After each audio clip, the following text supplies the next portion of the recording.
I know Hagens doesn't have 8 points in 6 games. If he did, I think you'd have a lot of pundits out there who are saying that he should be in the NHL still, saying, "Oh, NHL." What? So a couple of extra secondary assists makes a difference. A shot going off of his knee and into the net makes a difference. Come on. He's still playing the same game down there, and he's still controlling play, and his speed and skill is very evident, and his hockey IQ is very evident. I'm telling you that he's ready to play NHL games. That doesn't mean that he's the ultimate finished product he'll be. That doesn't mean he won't have learning experiences and learning curves while playing in the NHL. Of course he will. There's not a single player who's ever signed their entry-level contract who is completely a finished product. You're listening to the PuckUps Podcast. It's time to hit the ice with Brian DeFelice. Welcome into episode 26 of the PuckUps Podcast. I am Brian DeFelice, and thank you all for joining me. On today's show, we're going to go over the Bruins' two most recent losses against the Tampa Bay Lightning and the Philadelphia Flyers and discuss if Boston's lineup could use an offensive spark by means of a certain young, high-end prospect down in Providence. Of course, we all know who I'm talking about. Providence Bruins captain Patrick Brown. No, I'm just kidding. Of course, I'm talking about James Hagens. We'll get to all of that and more. But first and foremost, if you haven't done so already, please go ahead and subscribe to the PuckUps on YouTube, Apple Podcast, Spotify, or anywhere else that you get your podcast. And to get in touch with me or be a part of the show, you can email me, info@thepuckups.com. You can tweet at me on X at @BrianDFelice_.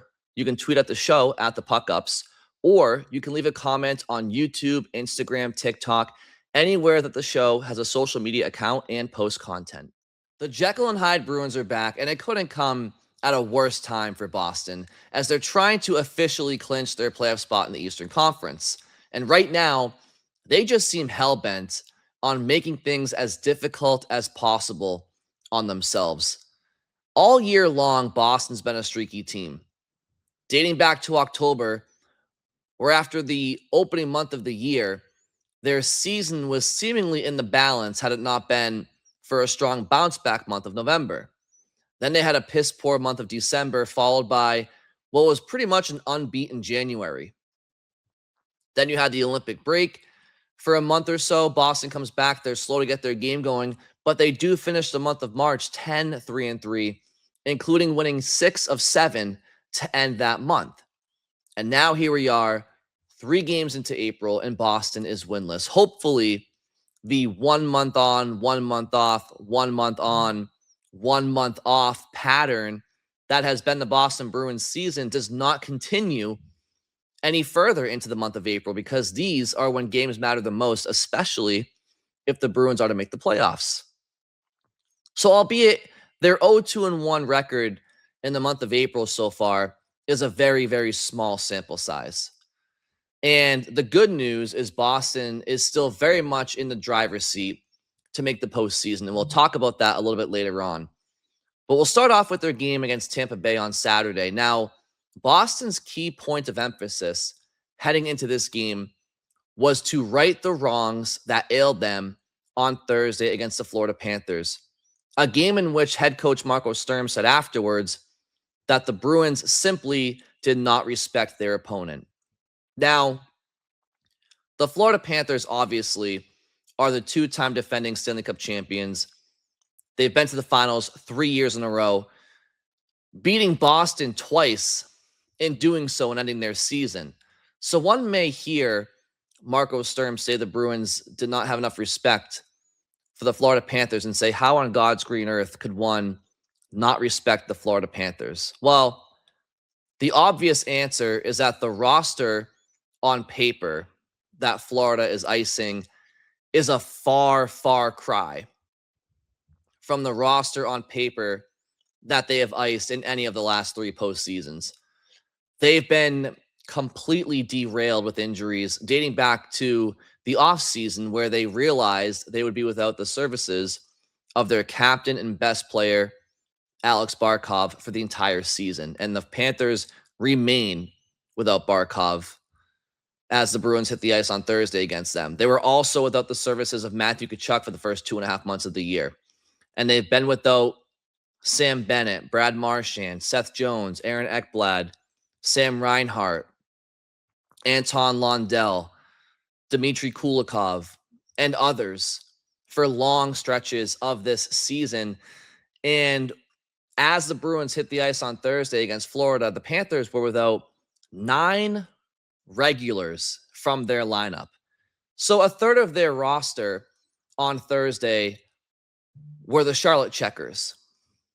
So, of course, the Bruins are on the ice, and they look across from them and see a lot of AHL quality players, and they took that game for granted. But you know what?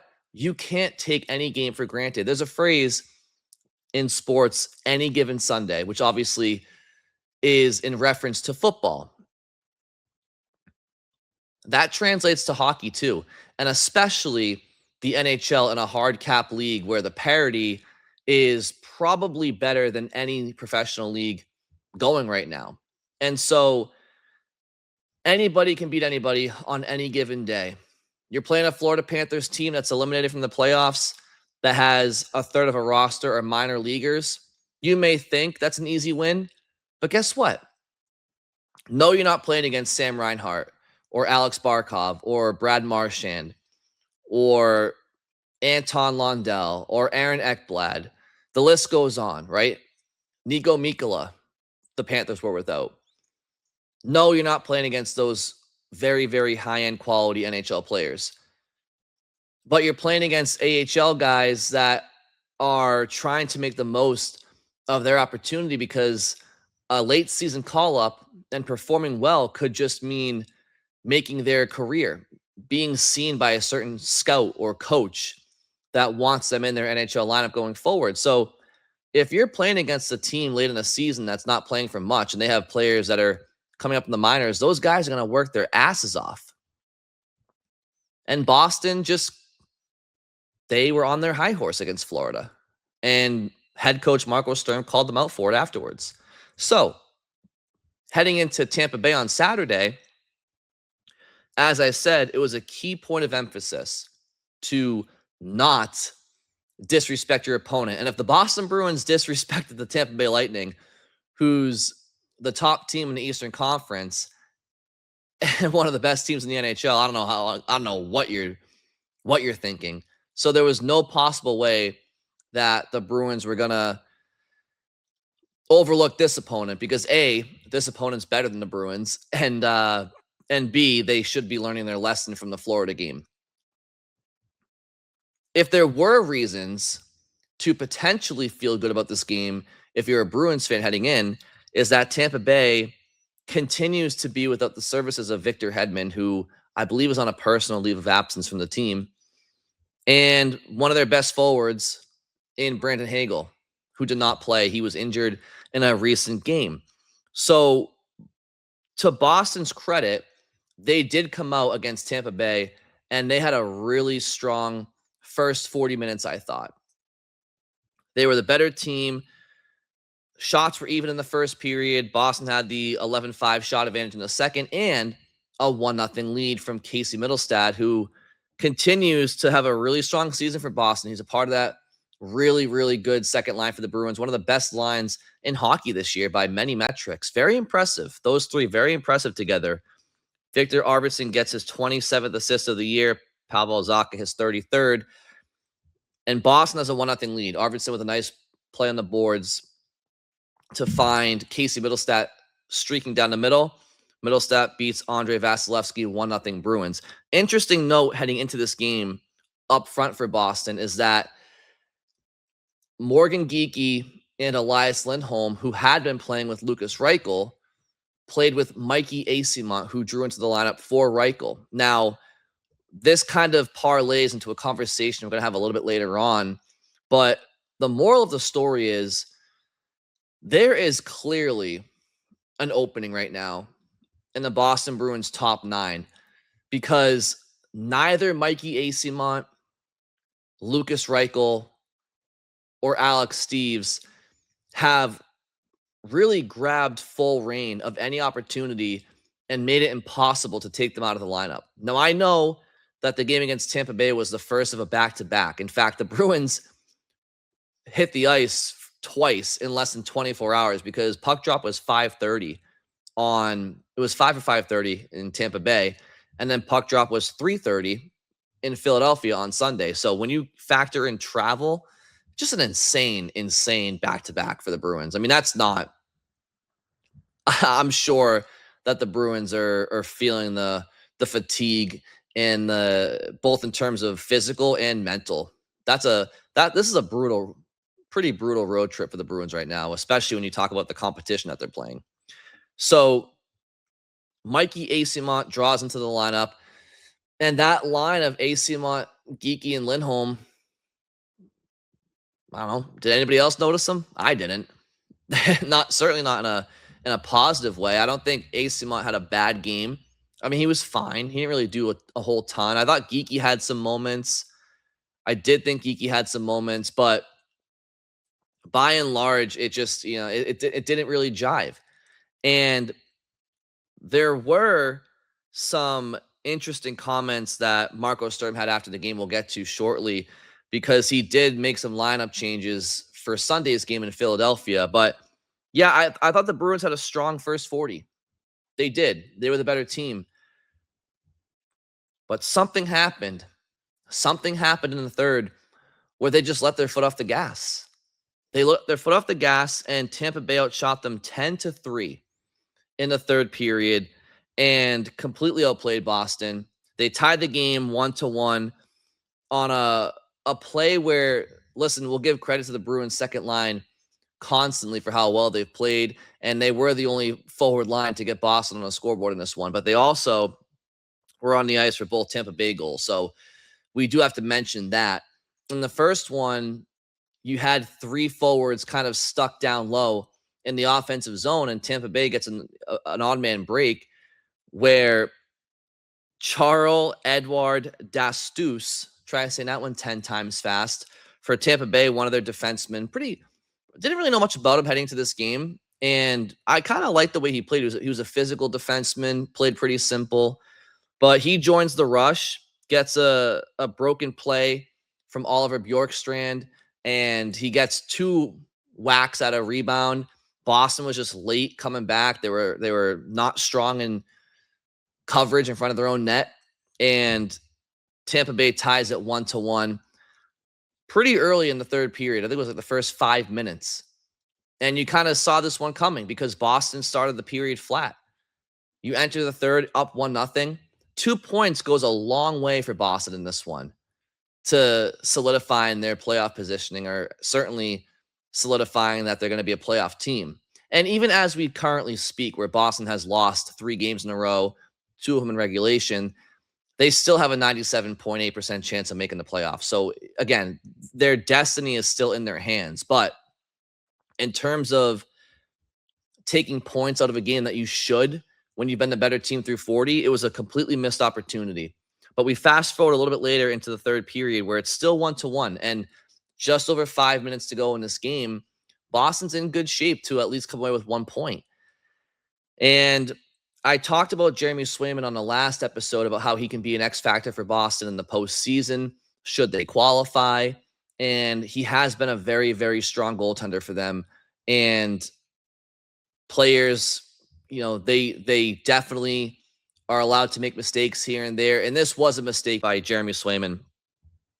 Darren Radish gets his 21st goal of the year coming on the right wing boards, and it's a nothing shot from the right side. It's a bad angle, and it just squeaks through Jeremy Swayman's right arm. Simply put, it's a shot that he has to save. I don't know how he missed it. He seemed to be in fine positioning. It wasn't a hard shot. He wasn't screened. It's a backbreaker goal. Backbreaker goal by Swayman. However, him and Korpisalo, they have been saving Boston's behinds a lot throughout different stretches of this season. And Boston's offense has not been great over the last 3 games during their losing streak. I believe they've only scored 3 goals in their last 3 games. And, they've been getting outshot and outchanced and outgenerated. And their offense and their team in general seems fatigued, but their offense, especially outside that second line, it's just It's just bare. It's just bare, and we'll get to some of those numbers a little bit later on. So it's a goal that you like to see Swayman stop. It should be saved 10 out of 10 times. It was a bad goal. It was a bad goal. Swayman knew it. Anybody watching knew it. But it's kind of what the Bruins deserve for letting their foot off the gas pedal in the third period. Nikita Kucherov would get an empty net goal to make it 3-1 for Tampa Bay. And Boston, again, they were sloppy with the goalie pulled. You know, they had an opportunity to create some pressure and tie that game, and it just never got going. I mean, there was a delayed offside at one point where Boston had the goalie pulled, and there was a delayed offside, and so Tampa Bay, they were just holding the puck in their own end while Boston's trying to tag up, and they had all the time in the world, and they just lined up a 200-foot bid at an empty net, and it just missed.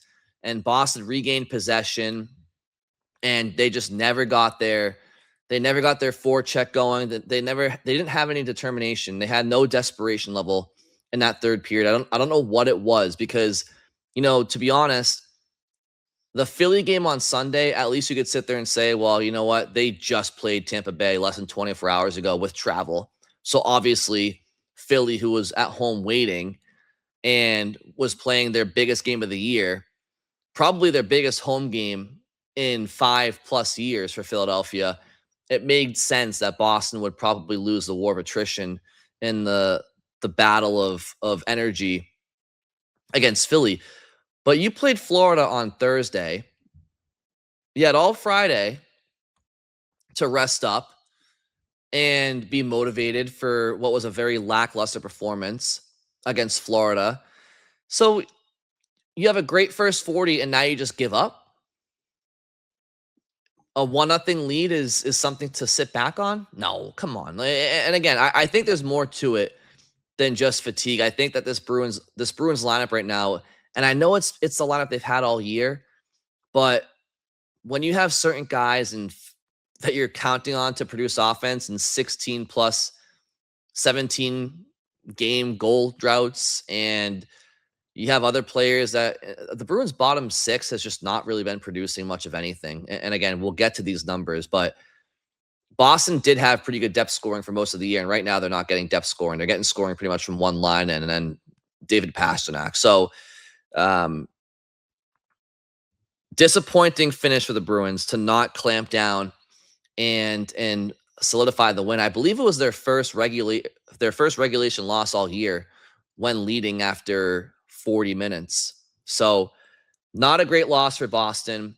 Let's hear from Jeremy Swayman after the game. So overall takeaway from tonight? I really liked our game. I thought that we had a lot of positives for our group, and sometimes you just don't get the result, but this team shouldn't be hanging their heads after tonight. A lot of good things came away from it. That second goal, would you qualify that as fluky? Because it looked like you were in position and just kind of snuck onto that. Yeah, I think any 2-1 game, you're going to get goals that are magnified. At the same time, it's our job to move forward and really take positives. I think a lot of great things came out of tonight's game, so that's what we need to focus on. Okay, a couple of quick comments. First and foremost, yeah, I should have had that one. That was my bad. I don't think it's that hard for Jeremy to say, right? I mean, I would love to hear some accountability in that situation. I'm not trying to be over dramatic here. And again, I think Jeremy's been really good this year for the most part. And he probably feels like his teammates let him down in that third period because they just did not show up to play in the final 20. But to say that goals get magnified in a 2-1 game, I mean, that's a little unfair to the fans and the media who would want you to answer that question, because it was a shot that you should have saved 100 times out of 100. And there were 5.5 minutes to go, and it was just a really bad goal to give up. So again, on that one play, I just, you would like to hear a little bit of accountability there, right? Not defensive responses to what's a very fair question from the journalist and a fair question that fans at home would be wanting to know, like, Jeremy, what happened on that play? But I think the answer is obvious. He just missed it, right? Like he missed it, and it was his bad. He missed it. We all know it, but sometimes you just like to hear people own up to it. Either way, he mentions being able to take some positives away from that game against Tampa Bay. Sure, I mean, you can try to take some positives away from it. You played a strong 40 minutes against one of the best teams in the conference for sure, and definitely overall in the NHL. So feather in the cap there. You had a 1-0 lead through 40. Good road game. But it was a terrible 20 to finish the game. So much so that Boston deserved what they got coming to them. So, sure, you're always going to try to take some positives, especially when you're a coach or a player. This is a long season for these guys. 82 games in a condensed schedule is it's a long season. You don't want to beat yourself up too much when things aren't going your way, just like you don't want to, raise your hand too high when things are going well a little bit as well, right? So I understand the mentality of taking the positives even in defeat. As long as behind the scenes they recognize, yeah, we completely disrespected Florida. We completely eased off the gas in the third against Tampa. But now we have to have a quick turnaround, play less than 24 hours from now in a different city against a very, very hungry Philadelphia Flyers team. So, did the Bruins learn their lessons against Philadelphia? Bruins and Flyers, by the way, on Easter Sunday. The last time the Bruins played the Flyers on Easter Sunday was the last time the Bruins played on Easter, which was back in April of 2023. The Bruins earned their 63rd win of that season, breaking and setting a new NHL record for wins in a regular season. And David Pastrnak had a hat trick, including goals 58, 59, and 60. So hopefully the Bruins could have some more Easter magic this time in Philadelphia from David and get a big 2 points again to try to solidify and really put a stranglehold on their spot in the Eastern Conference playoffs. Was not meant to be on this night. And it's worth mentioning off the top here that Marco Sturm elected to go back to David Pastrnak, Elias Lindholm, and Marco Sturm. Hello. I don't think Marco Sturm put himself in the lineup. David Pastrnak, Elias Lindholm, and Morgan Geekie. Now, this line to me has been underwhelming all year. Even when Geekie and Pastrnak were going pretty well at different times, a lot of it was on the power play, and the Bruins have not really been a net positive line all year with that trio. The Lindholm, Geekie, Pastrnak line, they are a negative delta in terms of goals for per 60 versus goals against per 60. Okay, so it was something like 2.38 goals for per 60 and then 3 point something goals against per 60. So basically that line is getting outscored like 1-0 essentially, if you want to, or you can call it 3-2, whatever. But the delta is a negative goal when they're together this year at 5-on-5. So I've been very vocal about it. I don't like the configuration of those three players. I just don't. Like, I can see Pastrnak and Geekie playing well together as they have in the past, but I don't like the combination of those three. I don't think that Lindholm and Geekie, I don't think they hunt pucks well enough. I don't think they forecheck well enough. I don't think they generate or create well enough together for David. Like, I just don't see it.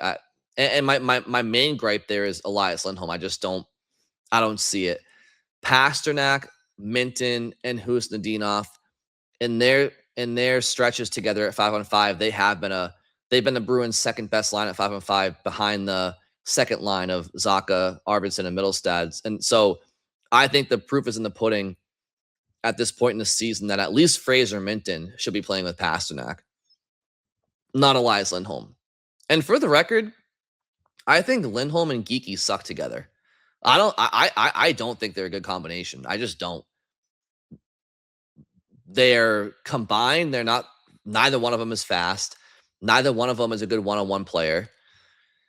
Lindholm is not a particularly great passer. Certainly, he's not a setup guy. He wins faceoffs. And Morgan Geekie's not a setup man. He's a finisher. So that combination to me sucks. I don't like those two together. If you want to have one of them with Pastrnak, fine. Not both of them. I think the proof is in the pudding. And I think Marco Sturm, though, going into this game, he wanted to give him an opportunity to do something before the postseason. We'll see what Marco does against Carolina on Tuesday, but maybe he'll give him one more chance with a short leash. And I don't think it's anything crazy to give him another opportunity in Philly heading into Sunday. Like, hey, guys, this is your show me game. I have not had you guys together to start a game for a bit. Here's your last chance. Show me something. And I don't have a problem with that. I don't think they showed Marco much of anything. They had a couple of chances, sure, but they were also on the ice on their first shift of the game for a goal against. And listen, I don't think the blame is on those three forwards. The opening goal of the game, I think it's mainly on Hampus Lindholm. He pinches down on Porter Martone. More on him in a little bit. And half-ass pinches on him. Martone finds the center streaking up the middle and Dvorak, 2-on-1. And then Dvorak scores. It's 1-0 Philadelphia. And it's simply a pinch that Lindholm can't do because he had no forward support up high. Lindholm, and by Lindholm I mean Elias Lindholm, Morgan Geekie, and David Pastrnak were all beneath the circle. So what on God's green earth are you doing pinching like an asshole, half-ass pinch? You weren't even assertive in doing so. You la-di-da'd down the left wing boards to Martone, who just did a simple one-touch pass to his center streaking up the middle, beating Lindholm to the punch, Elias Lindholm to the punch. And you can also say that Elias Lindholm, one of Lindholm, Geekie, or Pastrnak should have been at least higher in the offensive zone. You can't have three guys beneath the goal line. Can't have it. Okay, but in that situation, it's on Hampus Lindholm to recognize, okay, maybe my three forwards shouldn't be that low at the same time, but they are. So I'm going to play this one a little bit more conservative and not pinch down the wall at a snail's pace. It just wasn't. It was a bad play, and now it's 1-0. And that goal stood as the game winner for quite some time. It took for the Bruins to finally break through on the power play in the third period before that goal was no longer the deciding factor. Okay, so I don't know. I mean, how do you guys feel about Geekie and Lindholm and where they should be playing or who they should be playing with and how they're doing? I listen, Geekie, to me, he seems lost out there. David Pastrnak is a guy who, in his last 10 games, he has 15 points, but he seems frustrated. He seems a bit out of sync. I know I like him with Minten and Husadinov better than Geekie and Lindholm right now, but at least Minten. So if you want to do Pastrnak, Minten, and Geekie, maybe try that out for size. Okay, because nothing outside of Boston's second line seems to be having much of anything right now, and that includes any combination that Pastrnak is with. But it wasn't the hottest of starts for that trio. And I do think Geekie had a couple of grade A's in this game that he just didn't capitalize on. He also had some bad turnovers, so he's fighting it right now. I want so badly for Morgan Geekie to finally get a goal because you can tell that it is weighing on him like 1,000 pounds on his shoulder. But I feel like once he finds a way to get 1, 2, 3, 4 will shortly follow, because that's kind of how things work when you're dealing with the burden of a near 20 game goalless drought now, and you're supposed to be a goal scorer, that's a heavy burden to carry around. And if he can just get that one, I think that he'll feel a lot better about himself, and his shoulders will feel freer. He'll play looser. He'll play with more confidence, and confidence is key. And so that's going to be big for Morgan Geekie to get going. He just has to get that first one. Right now, it's a 17 game goalless drought for him.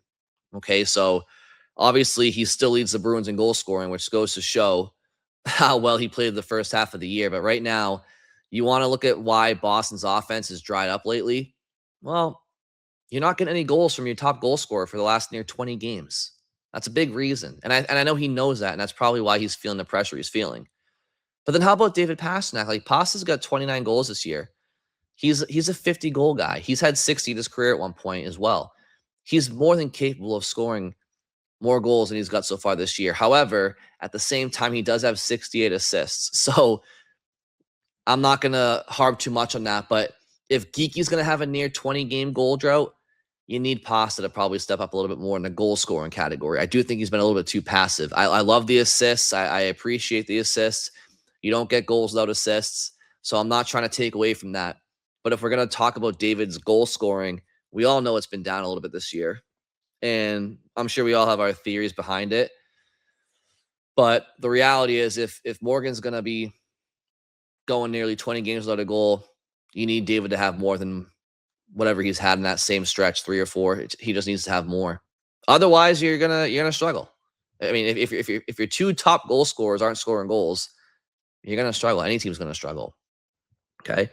Now, one guy who has been carrying the weight for Boston is Pavel Zacha. He, along with his line mates in Victor Arvidsson and Casey Middlestat, and Zacha was able to capitalize on the power play. It was a carryover power play. We talked about carryover power plays last episode. I hate carryover power plays because you have the intermission that kind of ruins the rhythm and gives the penalty killers time to strategize and get their breath. But the Bruins did find a way. It was the power play unit that they've been going to a lot lately, which is the second line of Zacha, Middlestat, and Arvidsson with McAvoy and Pastrnak. Obviously, Zacha's always on that top unit, but they've been going to that for a bit now, the last 4 or 5 games, and they have 2 or 3 goals as a unit. So that's definitely been a better look for the power play. And this was a one-timer from Pastrnak that Dan Vladar wasn't able to control. It was a rocket. I know the broadcast was saying he has to glove that one, and maybe he does, but easier said than done. That's a rocket one-timer from Pastrnak in his wheelhouse, and Casey Middlestat gets the rebound behind the goal line and passes it to Zacha 1-1. So it was important for Boston to get that goal because it did allow them to salvage 1 point. And right now, as we know, points are at a premium for these teams that are yet to officially clinch a playoff spot. And so you were hoping, if you're the Bruins, you could find a way to get 2, but it was not meant to be. This game would go to overtime. Fortunate to go to overtime because Hampus Lindholm, I've talked about him in the past. This guy, he just has a knack for taking just dumb stick infractions and penalties at the worst possible times. And boy, oh boy, did he get away with murder at the end of the third period where he had a clear trip. I want to say it was Owen Tippett maybe, but whoever it was beat Hampus Lindholm one-on-one at the attacking blue line, and Lindholm just clear as day tripped him, got his stick beneath his skate blade, trips him in front of 17,000 people in Philly, who are all up in arms. The refs missed it, but nobody else in the arena, black and gold or black and orange, didn't think it was a penalty. Pretty fortunate on that one, but it allows the game to stay 5-on-5 and finish the third period at that. And so Boston gets the single point. And then in overtime, it just a really piss poor effort in overtime all the way around. And it kind of starts with their best players and Charlie McAvoy, and namely David Pastrnak, who I just didn't love his game at all, really, in regulation, and certainly not in overtime. Mark Kaslick, whose job is always to take the opening draw in overtime to gain possession, does his job. Boston gains possession. McAvoy gives it to Pastrnak. Pastrnak crosses the offensive blue line and drops it to nobody, which I don't think he got all of it. I think he fanned on it. But so it's a turnover, and now it's a 2-3-on-1 for Philly right after you win the opening faceoff. Philly doesn't convert, and play continues, and it just nothing happening for Boston in this overtime. They were outshot 4-0. In this game in general, the Bruins were lucky to get away with a point. They were outshot overall. Was it 30? I think it was 39-29 or something like that. They got outshot by at least 10 plus shots on goal, and they were outshot 4-0 in overtime. They were outshot 10-5 in the third. So they didn't deserve this win. And in overtime, it got even more infuriating because David Pastrnak pretty much loses a 50-50, near 50-50 race to a loose puck. And at the last second, instead of trying to, match Christian Dvorak, who's not the fastest guy, by the way, stride for stride, he pulls up like a jump shooter in basketball and just sticks his stick out and hooks Dvorak because he's too tired or too lazy to try to win the race to the puck or at least try to impede Dvorak some other way. Lean your body into him. Do something. But to do a blatant hook and a piss poor hook at that, it was just a clear penalty. It was a give up on the play type of play by Pastrnak. Now Boston's down 4-on-3 because it's a 3-on-3 overtime. So now it's a 4-on-3 power play for Philly. Right off the ensuing faceoff, Charlie McAvoy, high sticks, Trevor Zegras. Now it's a 5-on-3. Game over.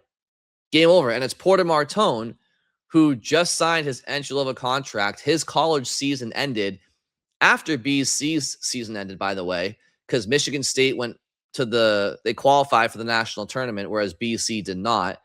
So he played a few extra games in college, more than James Hagens, and he signs his ELC right away, and he's now got 4 points in 2 or 3 games for Philadelphia, 3 games, I think, maybe 4.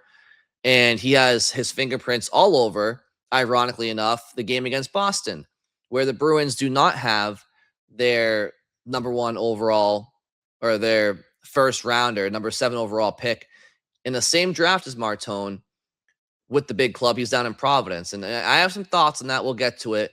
I also want to say that Martone and Hagens are 2 completely different types of players.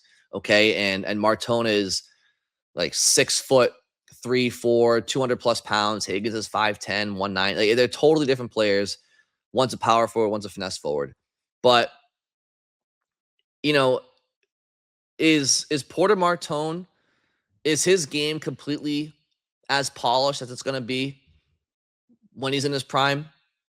No, he still has some work to do and some things to figure out. But there are certain players that can do that at the NHL level, certain prospects. Martone's one of them. Apparently, so is Cole Hudson for Washington and Anton Frondell for Chicago. Now, there are other examples of players who are first rounders who are high prospects, and they do play in the AHL to start, like a Cole Yzerman for the Islanders and others.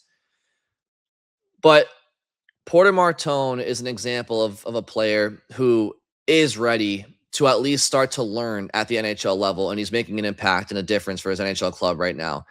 And again, we'll get to some thoughts on Hagens in a little bit, but I just think it's ironic that when Porter Martone signed his ELC, there are a lot of people in Boston saying, why is Hagens on an ATO in Providence right now when Porter Martone, who was taken 1 pick before him, is already playing in Philadelphia, and Anton Frondell's in Chicago, and Cole Hudson's in Washington, and all the.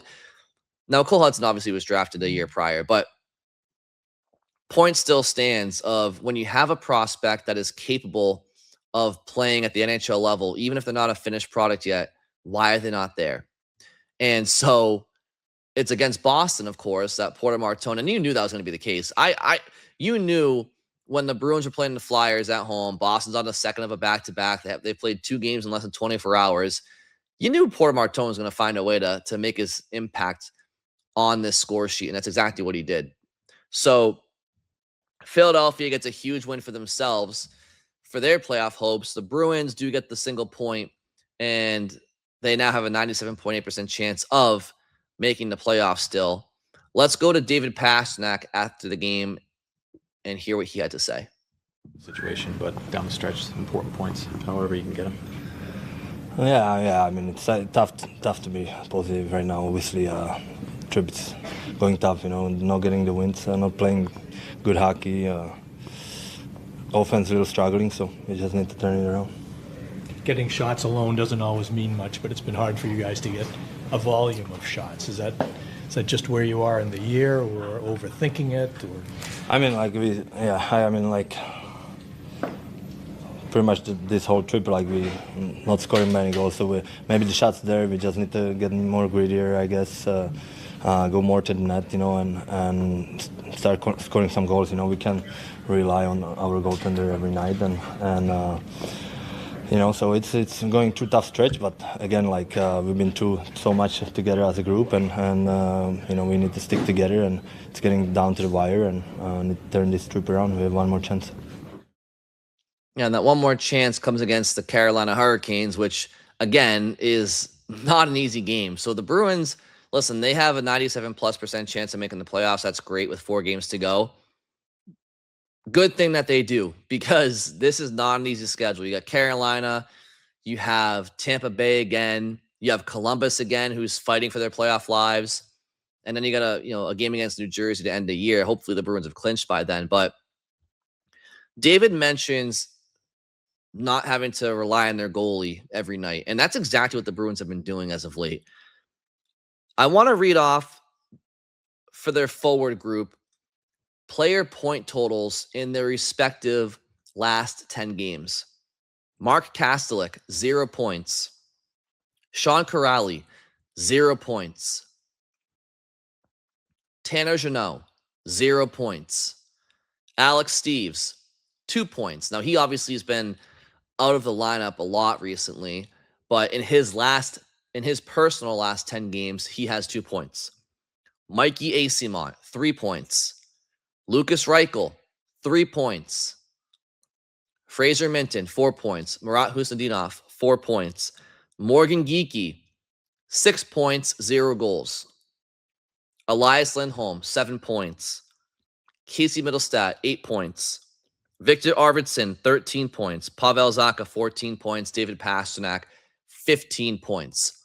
So it is clear as day that the Boston Bruins offense right now, and for quite some time, and really all year, has primarily been carried by their second line of Arvidsson, Zacha, and Middlestad, and David Pastrnak, and Morgan Geekie prior to the last month or so, right?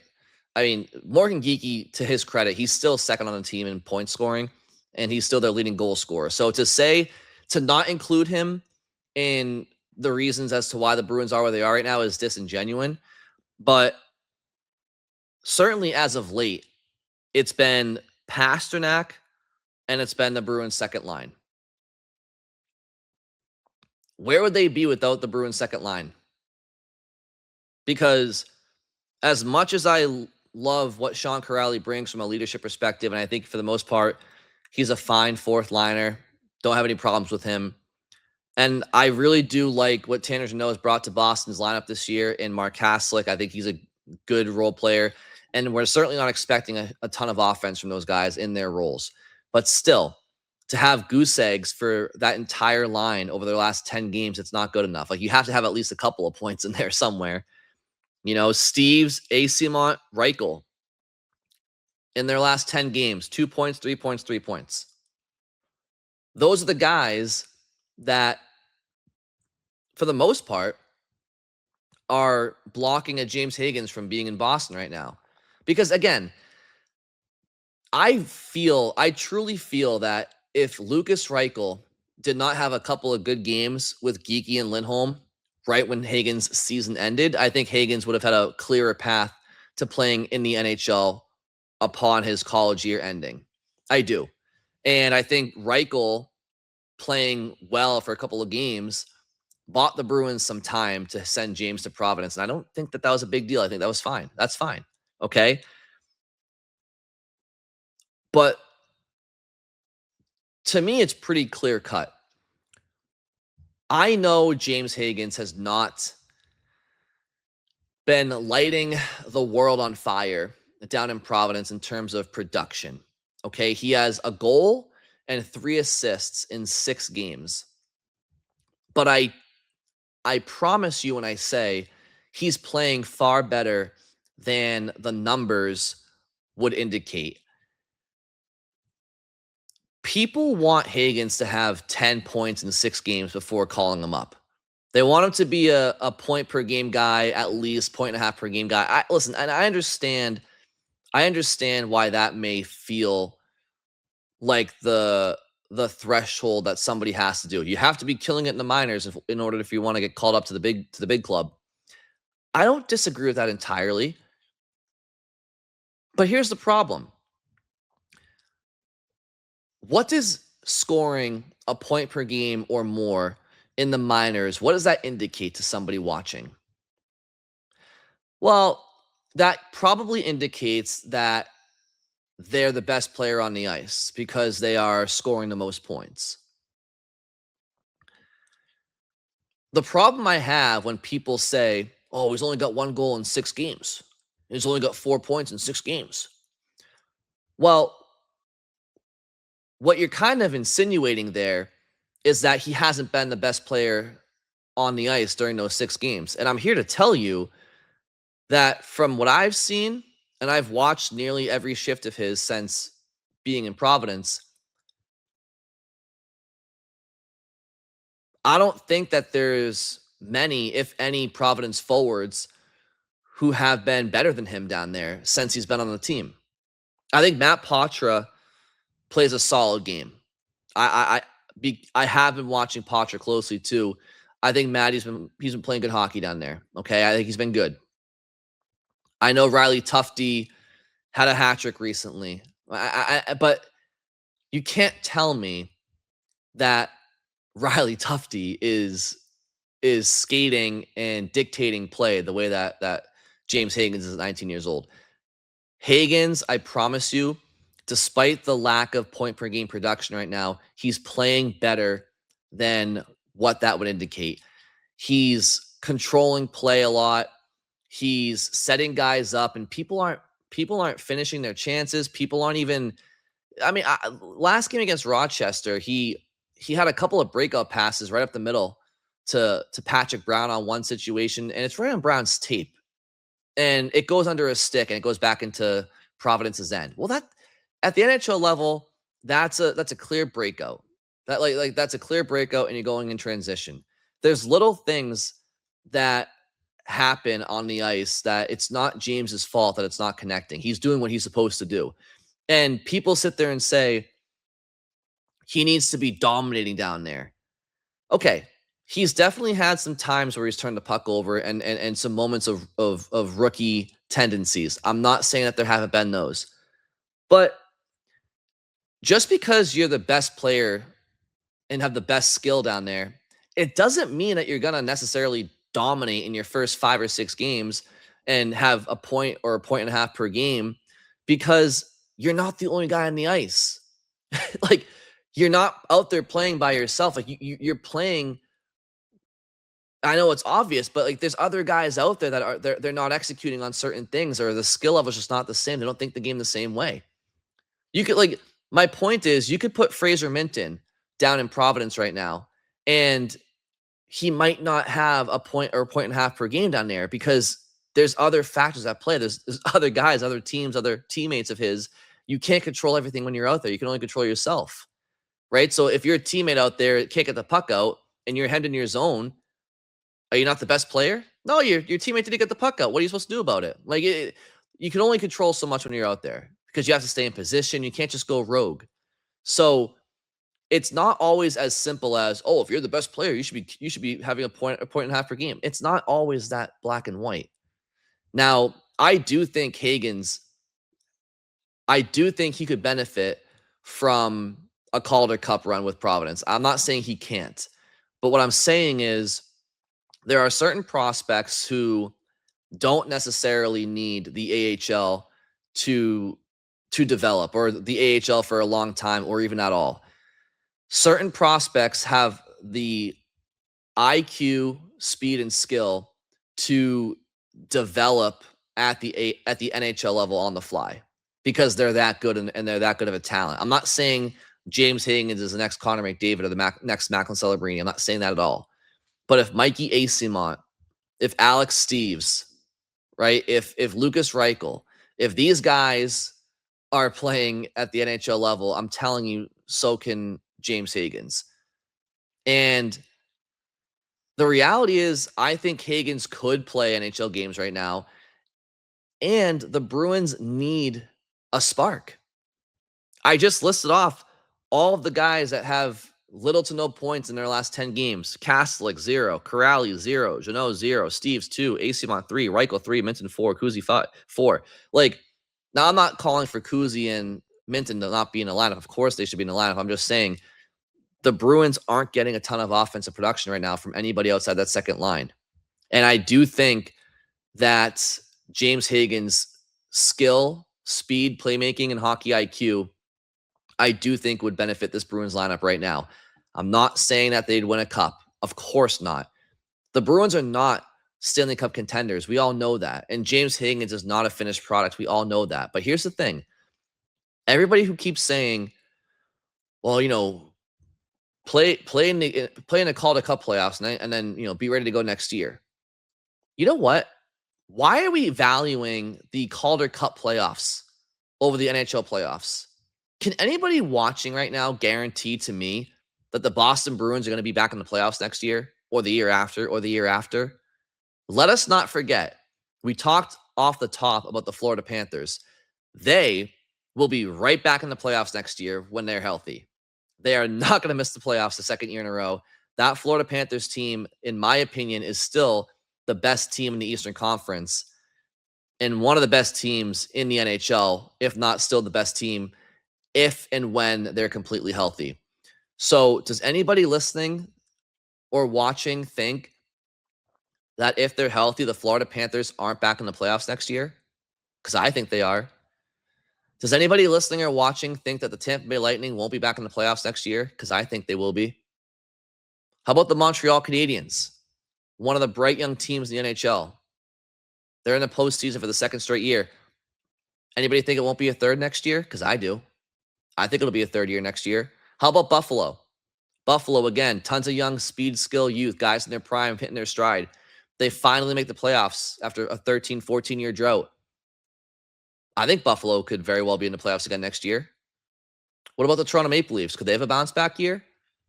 How about Detroit? Will they ever make the playoffs? Every blind squirrel finds a nut, right? How about the Ottawa Senators?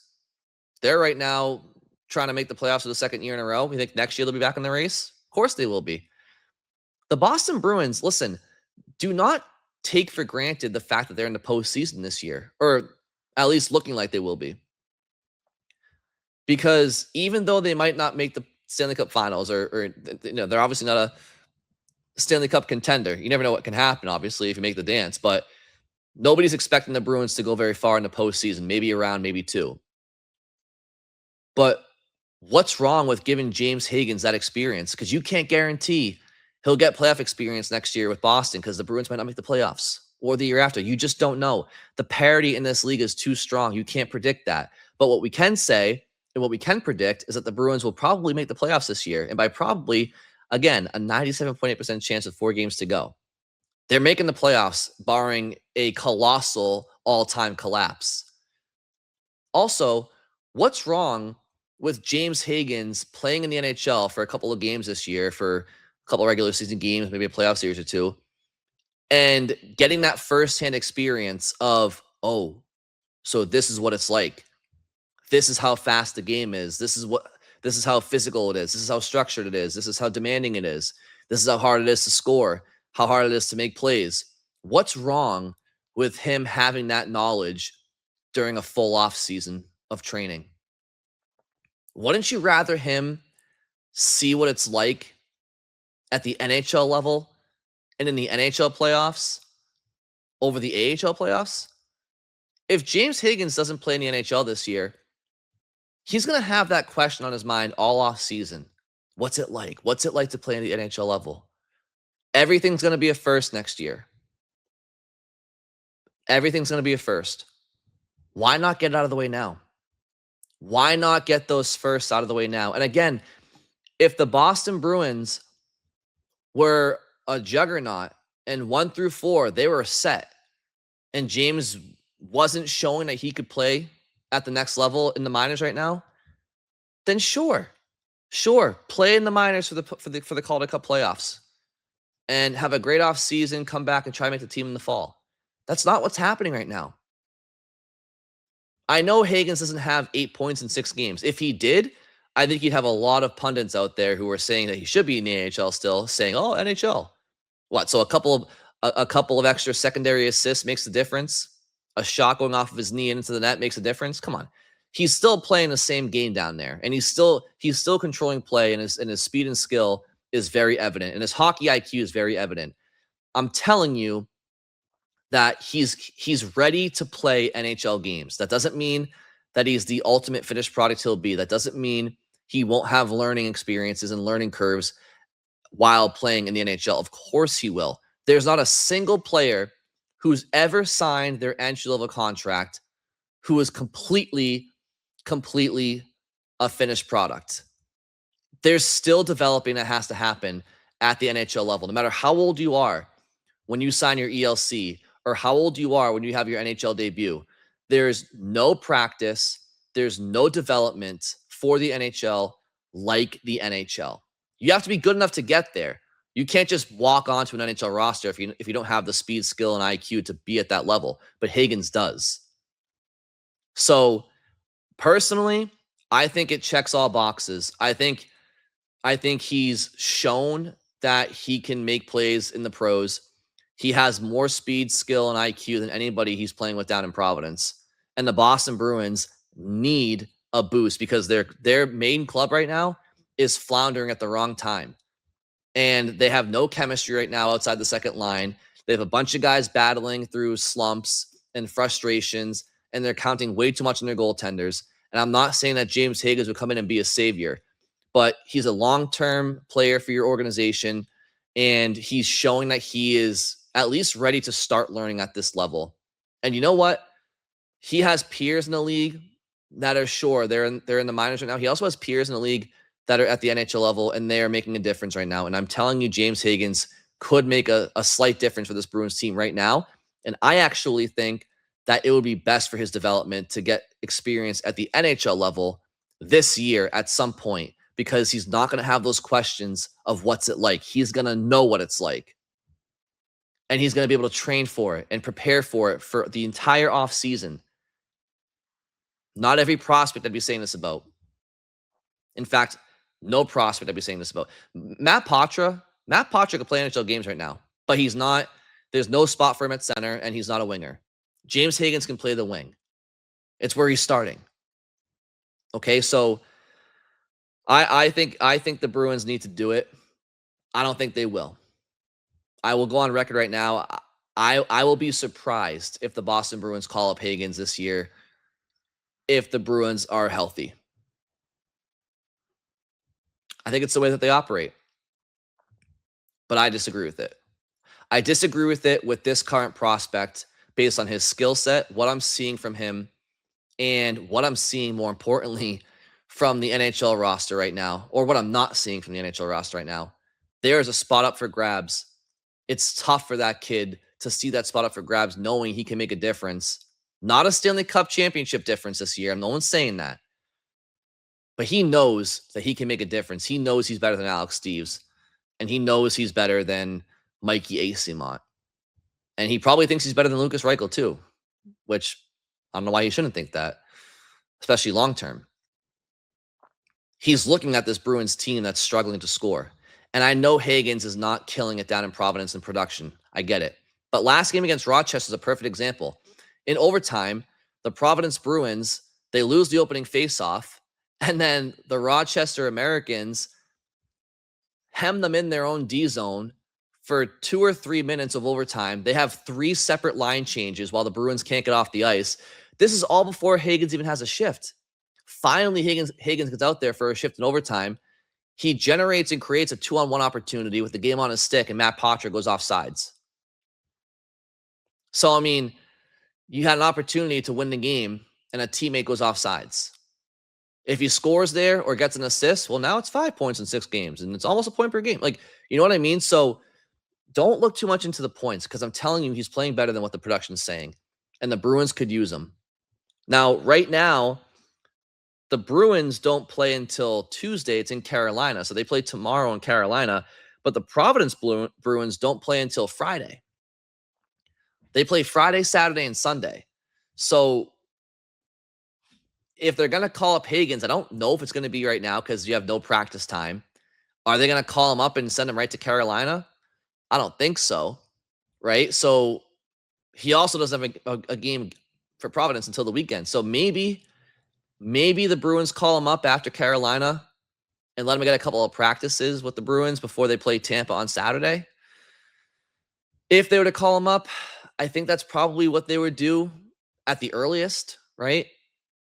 But as I said a few minutes ago, I don't think the Bruins are going to call him up. I would be surprised if they do, but I would do it if I were them, because I think it's best for the NHL team in a year that they are pretty much guaranteed nearly to make the playoffs here. And that's not a guarantee going forward in ensuing seasons. And Hagens looks to be ready. And the Boston Bruins team could use him. I think it makes too much sense. And I think people put way too much. I think people are putting way too much stock in the value that the Calder Cup playoffs will do for Hagens over the NHL playoffs. I know the Calder Cup playoffs could help him. And if he was a lesser prospect, I'd say go for it. And if the Bruins had a third line right now and first line that were connecting and killing it, they have a clear need in the top 9. Don't piss this prospect off. And don't hurt his development. And I'm not so sold that he would develop better in the minors this year than the NHL.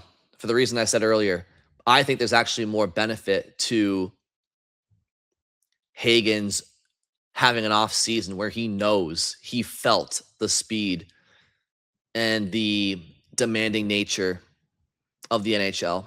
I think that would be more beneficial to him than an off season of, oh yeah. I mean, we played against the Ottawa Belleville Senators, or we played against the Bridgeport Sound Tigers, or whatever they are these days. Like, who cares?